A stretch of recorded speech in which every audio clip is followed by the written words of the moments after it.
Kat sini plot dia jadi dark. Ini adalah bapa saudara Nabi Muhammad SAW, Sayyidina Hamzah. When he meets unarmed men, Muhammad is a liar. liar. But you don't let him speak. Where's the lie and where's the truth?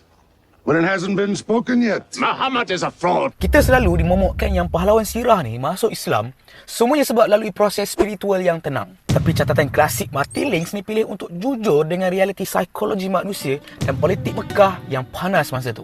Korang tengok babak tadi, Sayyidina Hamzah sebenarnya tak ada plan pun nak backup dakwah Islam masa tu. Beliau cuma seorang pemburu tegar yang lebih suka jaga tepi kain sendiri dan nak hidup tenang. Tapi segalanya runtuh disebabkan ego toksik Abu Jahal yang pergi maki hamun dan hina Nabi Muhammad secara melampau dekat kaki Bukit Safa. Masa kejadian tu, Nabi cuma mendiamkan diri sebab nak jaga kedamaian. Tapi benda ni kantoi sebab disaksikan oleh seorang hamba perempuan. Bila Sayyidina Hamzah balik je memburu, wanita tu terus report pasal penghinaan tu. Kat sini, plot dia jadi dark. Apa yang buatkan darah Sayyidina Hamzah mendidih serta-merta bukan sebab beliau dah terima ajaran Islam, tapi sebab pure tribal pride, pembelaan maruah Hamiyah atau Asabiyah. Sebab tu, Sayyidina Hamzah hayun busur panah dia terus hantuk kepala Abu Jahal sampai berdarah macam dalam babak tadi.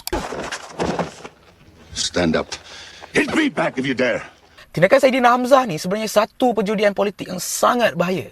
Sebab kalau silap langkah, Mekah boleh mandi darah perang saudara. Tapi demi maruah, Sayyidina Hamzah nekat announce dia masuk Islam depan-depan pemuka Quraisy untuk payung Nabi. I am for my nephew's religion. And I say what he says. Whoever has the courage to fight, fight with me.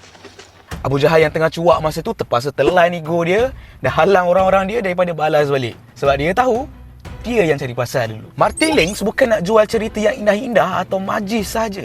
Beliau pilih untuk jujur dengan sirah Nabi yang paling mencabar emosi. Sebagai contoh, U-turn dalam perang Uhud. Pasukan memanah Islam yang asalnya dah menang tiba-tiba ingkar arahan Nabi semata-mata sebab gelap mata dengan harta rampasan perang. Tak cukup dengan tu, asbab kelemahan duniawi ni, tentera Islam kena serang hendap sampai pahlawan besar yang korang tengok kat depan tadi, iaitu Sayyidina Hamzah, gugur syahid dan jasadnya dilapah dengan sangat kejam. Sejarah pengorbanan tragis dan tamparan hebat Islam ni dah lama wujud dan dikumpulkan oleh Martin Lings untuk kita teladani. Banyak lagi kisah sirah yang jarang diceritakan secara real oleh ustaz-ustaz tentang bagaimana kekalahan ataupun musibah Islam ni berlaku disebabkan penyakit dalaman dan kegagalan mengawal nafsu umat tu sendiri. So kalau korang nak singkat rahsia sirah yang lebih telus macam ni, korang boleh dapatkan buku Muhammad berdasarkan sumber terawal ni.